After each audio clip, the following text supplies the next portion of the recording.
jébbal na Iran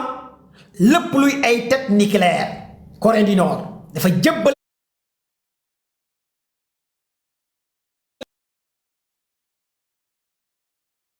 parce que Corée du Nord am na arme nucléaire mooy Kim Jong kon jàpp leen ne que les services de renseignement Chine ak Russie ñu ngi surveiller Israël 24 heures sur 24 mooy données yi nga xamante ne MI6 ak service de renseignement britannique anglais yi ak américains yi wane nañ ko maanaam bépp mouvement bi Israël def war a recours arme nucléaire balaa muy yëkkati arme bi Russie da koy wàccee kon loolu aussi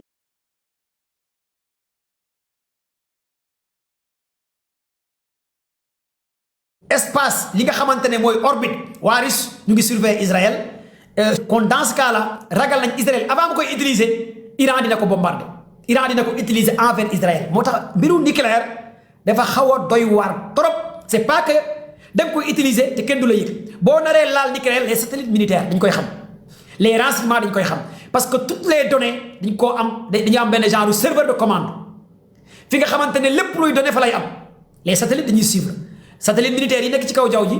lépp luy daw dañ koy suivre mouvement boo def dañ koy observer lépp lu xew dañ koy observer gars yi partagé leen live bi li may wax dafa am solo li may wax dafa am solo loolu mooy rôle allié su ngeen gisee les renseignements Chine di utiliser les satellites militaires di ko jox tous les renseignements Iran c'est par le biais des satellites militaires Chine kon bépp mouvement bu Israël def chinois ñu ngi koy xool bépp mouvement bu Israël def Russie mu ngi koy xool maanaam satellite militaire yi mouvement boo def xam nañ ko arme booy waaj a utiliser xam nañ ko loolu mooy seen avantage loolu mooy seen rôle mais boo daalee def recours nucléaire dañ koy xam moo tax arme phosphore blanc bi Israël utilisé gars yi xam nañ ko instant yi moo tax ñu commencé ko envoyer ay code ay message ne ko amoo droit nga def recours arme nucléaire envers Iran amoo droit bés boo ko naree def boo naree dugg ci guerre nucléaire apocalypse Iran Russie dina dal ci kaw Israël États-Unis dina dal ci kaw Russie kon dañuy jàll ci guerre nucléaire yàlla bu ñu àgg ci loolu yàlla bu ñu àgg ci loolu parce que lii moo tax ma ne leen guerre baaxul xamoon nañ dinañ àgg fii lépp nag mooy Trump moo dugal nit ñi ci lii Donald Trump moo dugal adduna bi ci lii parce que pour l'instant Trump mënatul sauver Israël il n'a plus le choix Trump il n'a plus le choix ala kulli aali comme nu koy oustaz bi di waxee Israël moom day jeex gars yi partagez leen live s'il vous plaît on signale le live TikTok is the best TikTok is my application one love TikTok best TikTok kon wax naa leen fi gars yi jëm fi gars yi jëm ñetti épisode la gars yi tegal ki nga xamante ne mooy Trump ci table bi gars yi xamal nañ Trump ma ñëwaat ci loolu guerre bi mënoo koo jeexal tant que Iran décidé wul mu jeex leneen li am mooy xam ngeen am na benn île bu tudd Xark mooy île bi nga xamante ne waa Iran ñoo ko moom Xark yéen ñëpp gis ngeen île bi île boobu lépp luy économique Iran nekk fi nga xamante ne dans le détroit d'Ormuz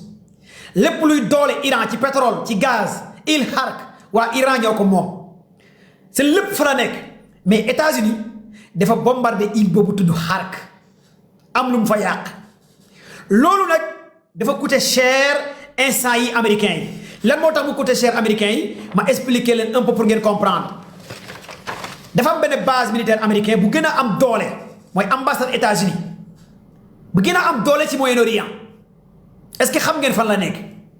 États-Unis seen ambassade bi nga xamante ne mën naa ne quartier la ci Moyen-Orient allez regarder sur Google ngeen xool fii ChatGPT ambassade États-Unis bu gën a am doole bi gën a rëy mel ni quartier presque comme Almadies Dakar moo gën a rëy ci Moyen-Orient mu ngi nekk Irak la nekk Irak merci mon frère Irak la nekk mu ngi tudd Green Zone nekk ca Irak waa Iran dañoo bombardé ambassade bi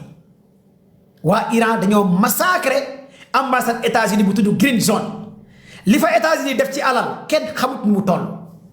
li fa États-Unis def ci koppor kenn xamut nu mu toll maanaam boo jëlee Moyen-Orient bi yépp nga jël Qatar jël Abu Dhabi jël Arabie Saoudite jël Émirats arabes jël Jordanie mooy ambassade boobu moo gën a rëy ci Moyen-Orient mu ngi nekk Irak mu ngi tudd Green Zone la tudd waa Iran dañoo massacré ambassade bi tey la waa Iran wàccee ambassade bi lan moo tax waa Iran wàccee ko mais parce que États-Unis ñoo bombardé Hark wax naa leen ko gars yi vous êtes 8000 personnes sur le live et on signale le live 8000 personnes kon ku ne ci yéen bu partager sécuriser live bi dinañ def li ñu bëgg a def na ko dal partager leen mu gaaw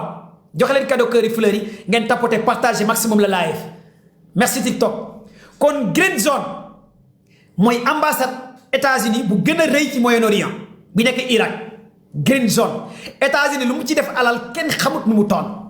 l'équivalence budget militaire nga boole ko Afrique de l'Ouest équivalence budget militaire Amérique Afrique de l'Ouest yépp nga dajale ko Afrique États-Unis fa la xëpp xaalis ci Irak ambassade boobu nag la waa Iran massacré tey ay missile Shirjil mooy missile yu bees wax naa leen Iran dafa utiliser ay missile yu bees tey Iran mu ngi ci ay 50e vague Shirjil bokk na ci missile yu bees tàq yu gën a dangereux Khorramshahr moo gën a dangereux Khorramshahr moo gën a puissant Khorramshahr kon Iran jàll na 4e vague seen armement yi les Iraniens kenn xalaatutoon Iran dina utiliser Shirjil ci guerre bi au-delà de Khorramshahr au-delà de Emat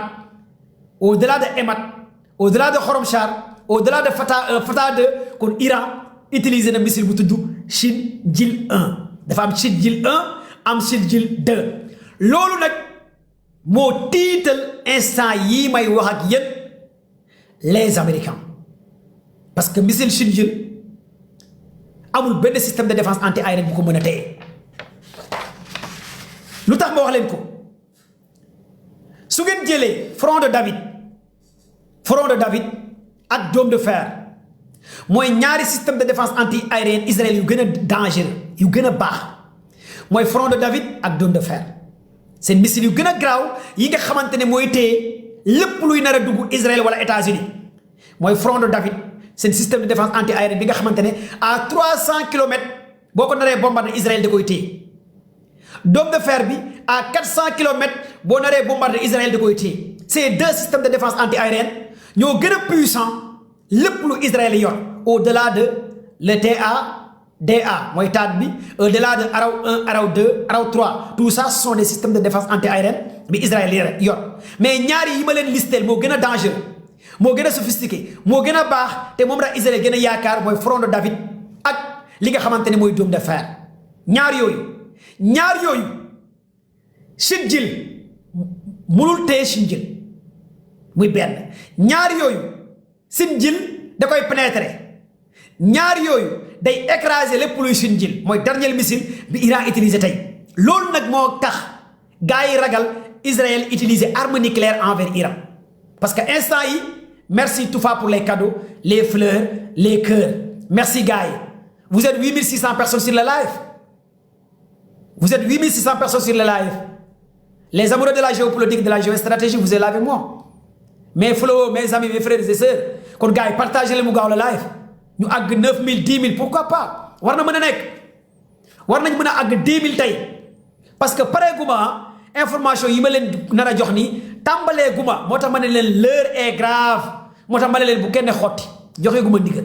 bu kenn xotti bu kenn jënd dàll korité bi tant que joxewuma ndigal bu kenn xotti ci yéen yére bu kenn dem ci tailleur bu kenn joxe jënd ay dàll parce que l'heure est grave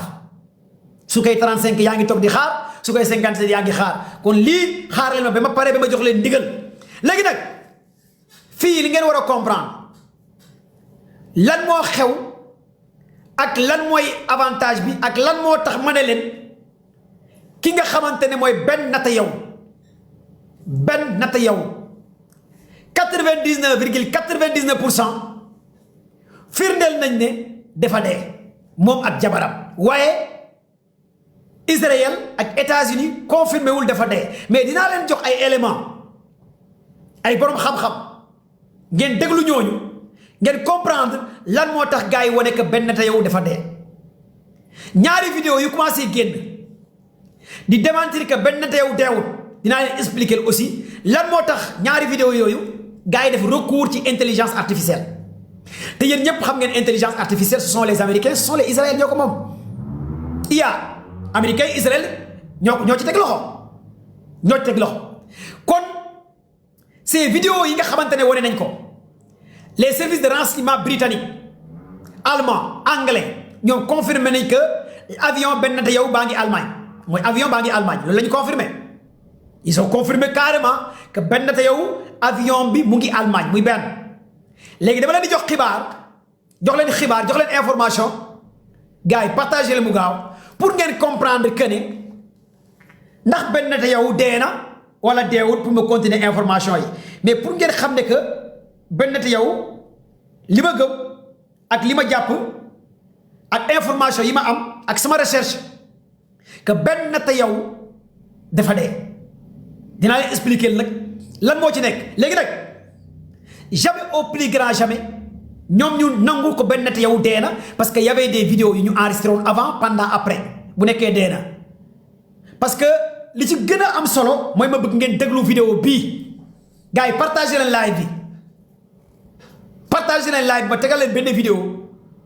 ku mën a enregistré vidéo bi nga déglu vidéo bi 4 minutes la ki ciy wax Scott Rather moo ciy wax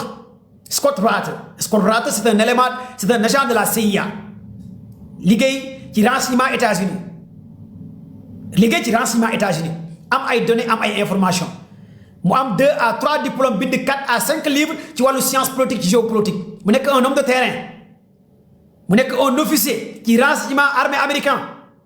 mu liggéey CIA liggéey ONU moom mooy wax ci le cas de Ben Netanyahu ngeen déglu toutes les renseignements yor na ko xam na ko kon gars yi partagé leen mu gaaw ma tegal leen image yi ngeen déglu après ma jox leen yeneen information ci ndax Ben Netanyahu dee na wala deewul ngeen déglu vidéo bi 9000 personnes ñoo nekk ci live bi vite fait na gaaw aja ñu déglu. Netanyahou est-il vraiment mort? La rumeur n'arrête pas d'enfler sur les réseaux sociaux, à tel point que on a atteint un pic. Et pour être honnête avec toi, je commence à douter. Le premier élément qui m'a fait douter, c'est Scott Ritter. Scott Ritter, c'est un ancien inspecteur de l'ONU. Et avant, il a travaillé comme agent de renseignement pour les Marines. Donc, c'est une source crédible. Et voici ce qu'il avait dit. Hier soir, les Iraniens ont frappé le domicile de Benjamin Netanyahou. Ils ont tué son frère, ils ont frappé le domicile de Ben Gvir. Il est gravement blessé. Il pourrait ne pas survivre. L'Iran va commencer à éliminer l'ensemble des dirigeants israéliens. Telle est la réalité de ce conflit. Israël a joué le jeu du changement de régime. Les Israéliens vont en payer le prix fort. Les Iraniens ne font plus dans la dentelle. Ils ont retiré leurs gants et ils vont à coups de poing. Pour moi, cet homme est une source. Après, damay continuer ah. Premier élément bi déglu ngeen ko non mooy Scott Ritter nee na Iran dafa bombardé këru Ben Netanyahu Scott Ritter bii wax moom la Hakim teg mu ne bu ñu bombardé këram dañoo rey ay éléments yu bëri yi fa nekkoon ku mel ni ministre Ben Gvir rey jabaram rey ñu fa nekkoon kii di wax ni c'est une source très confidentielle Scott Ritter kii liggéey na CIA liggéey ONU liggéey ci renseignement États-Unis moo confirmé éléments yi wax ci ñu gars yi rey këram la gars yi bombardé jabaram confirmé na dee na frère am Ben Netanyahu nee nañ dee na 8 commandants yi mu nekkaloon dee nañ bu nekkee nag jabaram dee na frère am dee na ministre bi dee na commandant yi mu nekkaloon dee na te Ben Netanyahu ak ñooñu ñoo nekkoon kon lii Scott Ritter nee na wane na ne carrément éléments yi kon Ben Netanyahu dee na gars yi est-ce que yéen a ngi déglu live bi vous êtes là avec moi ñu continuer est-ce que yéen a ngi fi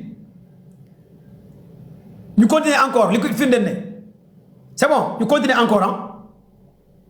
ok dañuy continuer ngeen dégluwaat vidéo bi encore. Ce crédible, vu son background professionnel. Quand il te dit que le frère de Netanyahou est mort et que le ministre israélien Ben Gvir a été grièvement blessé dans une frappe, j'ai tendance à le croire. Mais en ce qui concernait Netanyahou, moi, la rumeur ne me touchait pas, puisqu'il n'en avait pas parlé. Mais là où j'ai commencé à légèrement vaciller, c'est quand le Premier ministre israélien a sorti cette vidéo. Puissance et réussite font d'Israël une véritable puissance. Ce changement dramatique dans notre force par rapport à la force de nos ennemis. Ok, vidéo bi. Enfin bref, je doute constamment. Et là où, vraiment, je me suis dit, c'est grave bizarre, c'est quand des internautes ont fait un zoom sur la dentition de Benjamin Netanyahou. Il y a un moment où tu vois pas une partie de ses dents, et ensuite, tu la revois. Et c'était vraiment bizarre. Puis aussi, gars yi dañoo ne vidéo bi IA la parce que benn instant nii moom kese moo taxaw di wax barke démb gars yi dañu gis Benjamin des fois ñu gis ko ñenn ñi ne zoom bi 6 baaram la wone te tout est bien calculé lu ci gën a garaaw mu ngi leen di ñaax ne xeex leen léegi moom lan moo tax mu ngi leen di ñaax ne xeex leen te on est en pleine guerre loolu aussi ay éléments yu wane que vidéo bi amul kenn ku ko jege amul dara lu ko tax moom kese moo taxaw tout est calculé tout est créé par IA lii aussi élément la yu wane que carrément benn Netanyahou aussi dee na ñu continué waat. On sentait qu'il était stressé. Attends fii da ngeen déglu fii. Et il y a une autre vidéo qui a circulé sur Twitter où on voyait le secrétaire d'État au Trésor qui était en pleine interview. Great fellow Funabashi-san, Japanese journalist, thinker, policy person called. Et à un moment, on lui dit « Le président a besoin de vous ». Il a interrompu l'interview. I listened to you on the... The president wants you. Sorry, the president wants you very much. Oh, okay. Okay. No problem at all. See you shortly, Mr. Secretary. Et lorsqu'il est revenu, le mec n'était plus le même. Quand il parlait, il commençait à bafouiller. On sentait qu'il était stressé. Tell you, Wolf, that I have a teenager. Ok fii nag le secrétaire général du Trésor États-Unis danoon def benn waxtaan muy def benn waxtaan mu toog ba yàgg ñu ne ko président bi da laa soxla pour jox ko information bi mu ñëwaatee mu toog mu sentir que carrément wax ji c'est pas cohérent kon information bu ñu ko jox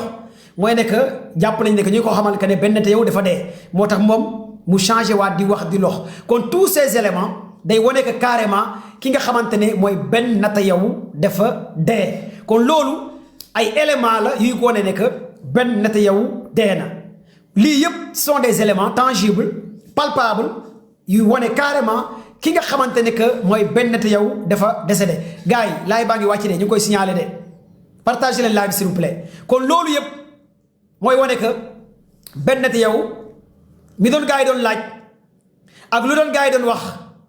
que benn Netanyahou dafa décédé léegi nag li ngeen war a comprendre fii ak li ngeen war a xam ak ci lu war a am ak lan moo tax gars yi bëgguñu wax ne benn Netanyahou dafa dee waa Israël xam ngeen ne que Israël dès l'instant que ñu ne benn Netanyahou dee na troupe bi dañuy découragé armée bi day découragé gars yi dañuy découragé kon loolu lay gars yi di bañ muy premier élément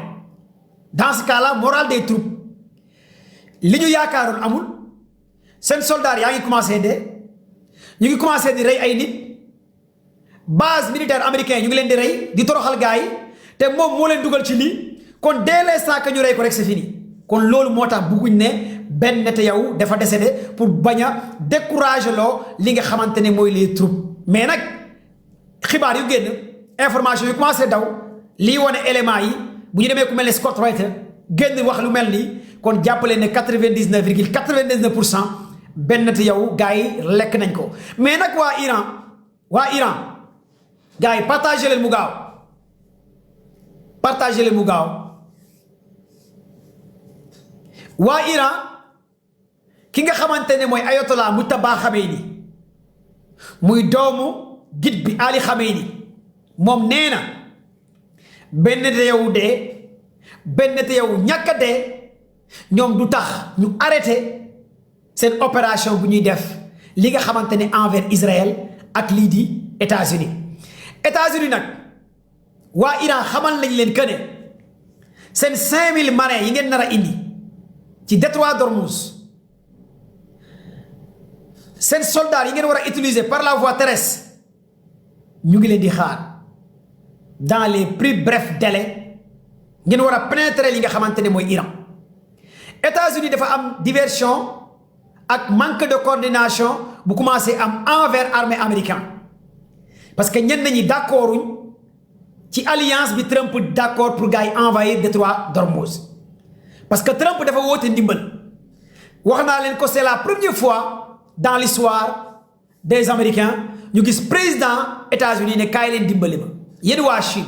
yéen waa France yéen waa Allemagne ñëw leen dimbali ma lii la Trump woote pour ñu créer benn alliance concernant le détroit d'Ormuz mais ci li Trump woote ndimbal gars yi d'accorduñ ci dinaa leen expliquer un peu benn message bi nga xamante ne waa Pentagone les renseignements ñoo ko xamal carrément li nga xamante ne mooy Trump ma expliquer leen un peu balaa may jël sama invité yi balaa may continuer ci information yi ma jox leen rapport bi service de renseignement américain yi wax ak rapport bi gars yi tegal ki nga xamante ne mooy Trump ci table bi ak li am ak li xew ak fi gars yi jëm ak li gars yi di waajal merci pour les cadeaux les fleurs ndax gars yi dina nekk wala du nekk ma liiral leen rapport bi ma expliquer leen li ci xew ak li ci nekk après naa ko firi ci wolof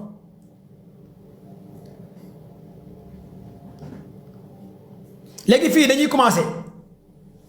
les oligarques les élites perdent complètement pied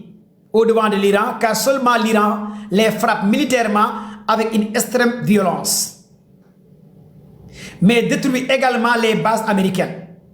ce que tous les grands médias occidentaux ont dûment reconnaître comme étant la destruction massive des ambassades des bases américaines mais maintenant l'Iran cible l'économique des Américains et quand l'économique s'effondra on dit déjà que dans le Wall Street Center Journal que ce sera pire la crise pétrolière des années 1970 rapport au Pentagone bi lii la wax tey la génn ñu ne Iran yàq na base militaire américain te kenn xaaru ko woon ñu ne Iran taal na ambassade américain yi te kenn xaaru ko woon puissance bi États-Unis amoon rapport au Pentagone bi nee na kenn mës sa xalaat que ne Iran dina yàq seen base militaire yi dina yàq seen ambassade yi Iran dina leen imposer que ñu génnee seen base militaire yi ci Moyen-Orient ñu ne kenn xalaatu ko woon les services de renseignement américains lii la ñu wax ñu ne kenn mës sa xalaat que ne Iran ñu ne l'erreur a été fatale le président a été mal conseillé ñu ne président bi Donald Trump il a été très mal conseillé ci décision bi mu jël envers Iran gars yi partagé leen live bi on signale le live li ma leen di wax nii dafa am solo parce que lu tax rapport bi am solo ay soldats ay CENTCOM ñoo jox rapport bi Trump les renseignements américains ñoo xamal carrément Trump lii moo nekk ci table bi te gars yi ragaluñ ku leen dàq ragaluñ ku leen raje ragaluñ Trump dàq leen raje leen limogé leen mais ñoom dañoo tegal Trump ne ko carrément lii moo xew lii moo am tu as été mal conseillé par ñoom Kushner ñu la jege ay ñoom J.D. Vance sa gouvernement kon lii la rapport bi am américains yi soldats américains yi lii la ñu tegal Trump ci table bi est-ce que vous êtes là avec moi Toufa merci pour les cadeaux les fleurs les cœurs ñu ne rapport bi nee na kenn mësta xalaat réew bu mel ni États-Unis Iran di yàq ay base militaire am kenn mësu ko xalaat ak technologie bi États-Unis am ak doole bi États-Unis am na plus de 1000 bases militaires ci àdduna bi kenn mësta xalaat puissance États-Unis Iran dina ko imposer ndigal maanaam Iran dina teg ndigal ci Moyen-Orient kenn xalaatu ko kenn mësta xalaat que base militaire américain grid zone bokk base militaire États-Unis bu gën a am doole ci Moyen-Orient Iran bombardé ko base bi nekk ambassade bi autant pour moi l'ambassade États-Unis bu gën a am doole bu gën a rëy bu gën a puissant bi États-Unis lu mu ci dugal ay milliards de dollars kenn xamut nu mu toll te budget boobu boo ko boolee toute l'Afrique réunie Afrique nga jël Afrique réunie nga boole ko surtout l'Afrique noire lu ñu def ci base boobu ci ambassade boobu moo ëpp ci alal te Iran da koo bombardé kenn mësul xalaat loolu mooy seen ambassade bi nekk ca Irak ñu koy wooyee grid zone lépp lu fa nekkoon ci kaw Iran da koo rajaxe avec des missiles Shinjin rapport bi nee na kenn mës sa xalaat le radar FP132 doté d'une technologie de grande puissance 1,1 milliard lay jar américain à une couverture de 5000 kilomètres carrés kenn mësul xalaat Iran dina bombarder radar boobu ba yàq radar bi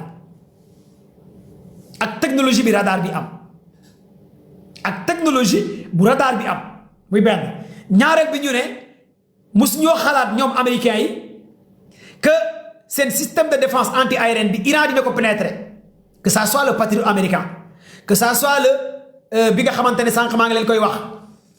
mooy front de David bi que ça soit le dôme de fer Israël que ça soit beneen bi Arrow 1 2 et cetera kenn mës ta xalaat technologie Iran dina mën a percer système de défense anti-aérienne bi rapport bi lii la wax rapport bi nag américains yi ñoo koy tegal Trump ci table bi léegi nag parewul pour ngeen comprendre ñu ne li Iran commencé def bu ñu bàyyee Iran dina delloo États-Unis ci année 1970 mooy crise pétrolier bi amoon oh gars yi ñu ngi signalé live bi gars yi partagé leen live bi ngeen tapoté partagé maximum le live maximum on signale le live baa ngi taxaw